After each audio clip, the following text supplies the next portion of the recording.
Joining us now to talk the markets, very pleased to welcome David Bahnsen. He's founder and CEO at the Bahnsen Group. David, as always, thanks so much for joining us. You know, there's so much chatter right now about the debt ceiling, so much fear. You look at the pricing, but is all of this just a little bit of short-term noise? Are calmer heads going to prevail in your mind when McCarthy meets with Biden later on tonight or tomorrow, your side? Well, the answer about calmer heads prevailing is inevitable. Will it be tomorrow or will there be more drama along the way? I don't know for sure, but there's just absolutely no question that in the end, they end up getting to a resolution, and there's a certain amount of noise that will get created along the way, and that noise will be totally immaterial to real investors. So both things can be true at once, that it may not be all done tomorrow night, but that we are certainly headed to a path of finality. And so does that mean the markets take it in their stride? We don't expect much volatility around this issue? Well, I don't know that you can say that there won't be volatility around the issue, because there's always possibility of the market responding with volatility from noise. The difference is that that doesn't make it tradable, that it becomes very much worth ignoring. Now, we've seen for months the buildup to this, and we have not seen a volatility that is directly correlated to this or that has been all that problematic to have reasonably benign behavior from market indices and really from the bond market as well. Really quickly, are you concerned at all about a similar set of circumstances that happened in 2011? Because everyone's making the comp right now. This is a similar kind of path in terms of the negotiations, and it's a comparable. And we saw the S&P coming off quite significantly in the wake of the debt ceiling turmoil, and even though it got resolved. So is there any fear in your mind that that's going to be the case? No, but a part of that is because I don't believe people remember what happened in 2011 correctly at all. I remember it like it was yesterday, and I was a senior portfolio manager and managing director at Morgan Stanley at the time. And it's impossible for one to say that the hubbub between Speaker Boehner and President Obama and the volatility around that delayed resolution of debt ceiling was what caused the S&P to drop 10% in a month, when you literally had Europe in the brink of financial insolvency. Greece, Portugal, Italy, Spain. That was a far more significant macroeconomic event playing out in real time at the exact same time. So I think people are doing a little revisionist history to say there was all that American political volatility. And I'd point out that after the S&P did drop that 10 or 11% in the aftermath, it went up 20% the remainder of the year. Talking about the S&P dropping from these levels, David, I just want to play out two sound bites to just highlight how polarized this market is about the direction of U.S. stocks around the whole recession issue. We heard it from Paul Tudor Jones, who believes that the market is likely to end the year higher. And then there was Ben Bennett of L&G Investment Management, which is one of the largest investment managers in the United Kingdom, talking about a 20% drawdown on the index and the 500 essentially by the end of this year because of recession. Let's hear them out. I'm not rampantly bullish because I think it'll be a slow grind. And I look at the flow of funds situation, which is what I like to look at in 06, and I look at it now, and they're very similar. We've got $1 trillion of buybacks. We have no IPOs, no calendar, no secondaries. Valuations are at 19, but nobody's rushing to offer. So clearly something is going on internally in the stock market, and by that I mean from a flow standpoint, that's constructive. You're going to get a mild recession, I think. That's a 20% fall in earnings. That leads roughly to a 20% fall in the S&P 500. It's just not priced in right now. If you look at previous recessions, so I believe there is a recession, previous recessions, you'd see that sort of correction. Confusing. Your take? No, well, I don't think it's new that you always have somebody who's bullish and someone who's bearish, and someone has an opinion today and they could have a different opinion tomorrow. I don't think that an investor can be making their decisions right now on what these two gentlemen happen to think. You could look back a year ago, and there are plenty of people predicting a recession, and in fact, the S&P dropped 20%. So what if you get a recession this year, it proves to be mild, and yet it was already priced in? Now, Exactly. look, I don't think earnings expectations have dropped that much. I think it's entirely possible that there will be more downward revisions to earnings. But the 2002 recession is a big refutation of the last gentleman's point. That, in fact, in 2002, you had the aftermath of 9/11, the aftermath of the technology implosion, and most Americans didn't even really know we were having a recession. And you had, at the initial point of the NASDAQ bursting, the Dow was up that year. So not all recessions are created equal. But which camp are you in right now? I know the market is always having multiple opinions out there. You know, the market is an aggregation of views, essentially. But it's so diverse that, you know, that key thinkers in the market, market participants, are on opposite ends of what the direction may look like. And so which camp do you believe in right now? I don't think it's binary. I don't think it's either you're going to have a recession or you're not, or you're going to have a recession that hurts the market or you're not. There's a multivariant set of circumstances. So the camp we're in is to be defensive in your portfolio and be a dividend growth investor who will benefit either way.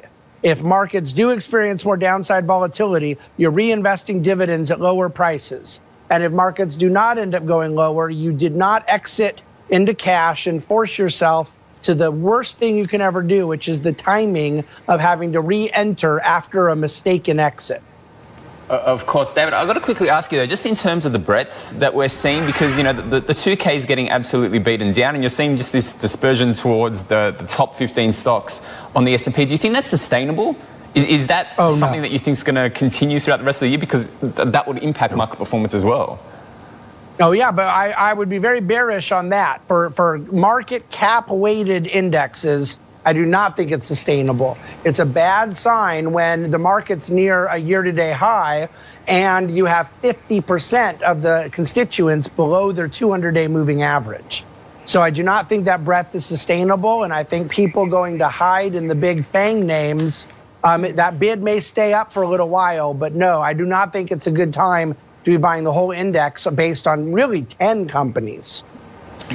Okay, David, to the money question then. What do you like in this market stock-wise? There's Truist that you are positioned in, H&R, Block, and Apollo. Well, those three financial names all have something in common, is that the financials have been beaten down. With Truist, you had concerns about the regional banks, and yet I really think the market is wrong that Truist is a regular regional bank. They look much more like a major bank, and we think that they have the cash flows and the balance sheet to get through this, and that the valuation hit has really created a great opportunity. There could be more vol along the way, but we think that dividend is going to be sustained, and we love being able to buy Truist in the high 20s.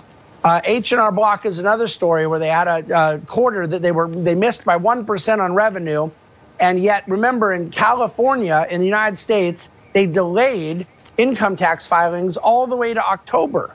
And so you had a significant amount of people that haven't filed yet, and the fact that they were only off 1%, we think is explainable by that. And it's a great cash-generating business with very low levels of net debt. Apollo is going to be one of the biggest beneficiaries of this current regional bank situation. Their ability to have dry powder that is not depositor dependent and go do a lot of private credit, private debt. They're a phenomenal asset manager, great fee-based business. So we love all three of those names. Indeed. Apollo, of course, has a reputation to live by. Thanks very much, David, for that. Stay on with us because we have lots more to discuss with you in the next block. And we're back with David Bahnsen, the founder and CIO at the Bahnsen Group. David, do want to get your thoughts on international investments. You know, there's been much talk about how money is flowing out of U.S. assets into international markets, especially here in APAC, where we're sitting. Well, we definitely think that the dollar was way over its skis, and that huge move up in the U.S. dollar from the middle of 2021 to the end of 2022 has largely come to an end. Now, it hasn't corrected all the way back to its pre-2021 level, but it's given up about half of those gains against yen and euro, and then that currency impact ends up being a big factor in both stock and bond markets. If we were looking internationally for various opportunity, we'd be far more interested in emerging markets, though, than we would in Europe. David, can I just quickly swing back to HR Block? How concerned are you about, the chatter that's doing the rounds suggesting that the government might provide for people to be able to file their tax returns for free and what that could mean for them moving forward? Do you think that's likely, that they're going to be passing legislation to that effect? No, my investment committee met about this very subject today, and it was one of the more entertaining meetings we've had in a while. My analogy was that I think it'd be like hiring your wife to be your divorce attorney if you were going through a divorce. Who in the world would hire the government to do their taxes for them? It strikes me as just completely bizarre, and I don't think it's a substantive hit. You notice H&R Block was trading down about 9 or 10% when the news first came out, and it closed down only 2 or 2.75%. And so I don't think it's a substantive issue. I think their bigger challenge is just the general increase of do-it-yourself tax filers.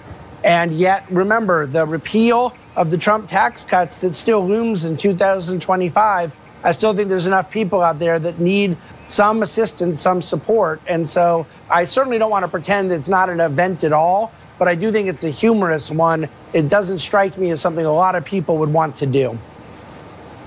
Okay, point noted. What do you like in Asia? Any specific names that stand out? Well, in international markets, we use outside managers. We manage U.S. dividend growth directly in-house, but we really do look at Asian markets, European markets, emerging markets, the same way we do in the U.S., which is bottom up. And so we don't look at a country and say, oh, we really view that country as attractive. Other than currency impact, we want bottom-up companies that have strong domestic growth, strong domestic market share. And that's the same type of thing we look for the companies we buy in our own portfolio management in the U.S. Now, what I will say is that China is obviously a huge part of the emerging market index, and there was so much issues with their technology sector, internet sector that was bringing down other parts of EM. We think most of that heat is lifted, and if the U.S. dollar is going to stabilize or even come down further, there's a lot of reason to be very bullish on emerging markets. Speaking of dividends and, the defensive stocks, what are you thinking in terms of the retailers that are going to be reporting this week? Do you think it's going to be smooth sailing? Because, there's so much attention, and obviously this is Q1 and, everyone's fretting about what's going to come at the end of the year. But do you think it's going to be a little bit overdone, that they're going to be able to perform in the wake of any kind of macro environment shift to the downside? With who reporting, excuse me? Walmart, Home Depot. Yeah, so we do own Walmart in our portfolio, and we believe that these are companies that have shown an incredible pricing power. That Walmart has not only a growing e-commerce business that has been one of the only brick-and-mortar retailers to legitimately do e-commerce in a way that actually competes with Amazon, but they just are a technology wonder. Their ability to get inventory delivered, to manage inventory, they've really executed brilliantly through this period. So when you have periods like we've been in, you want those that have pricing power, and Walmart's been able to manage inventory well, and we think that they'll continue to be that leader. It's a long-term hold. The stock is up so much since we bought it that the dividend yield is lower than we normally like, but nevertheless, they've grown the dividend every year for 50 years. Yeah, and dividend plays are, of course, important in this market, right, when there's so much economic uncertainty. David, we have to wrap up by asking about megatech and how do you position yourself there in terms of, obviously, the FANGs outperforming and really, skewing the market's performance in terms of the weightage they carry? Well, it's not the first time that they've skewed market performance. And you look back to 2020 when there were only a handful of names doing well, and yet the overall index was doing better because those names were skewing it. But then that reversed course, and the cap-weighted indexes got hammered compared to the even-weighted. Ultimately, I just think those valuations are so high on those mega cap-weighted, even apart from the fundamental challenges in some names like Meta and Netflix. But the Google and Apple and Amazon story as a continued place to go park whenever people seem to get bored with other things, I just don't think it usually ends well. It's not the way we'd be investing capital right now. Don't tell that to the people chasing that AI theme, David. We're going to have to leave it there. Thank you so much for your time. I really do appreciate that. It's David Bahnsen of the Bahnsen Group.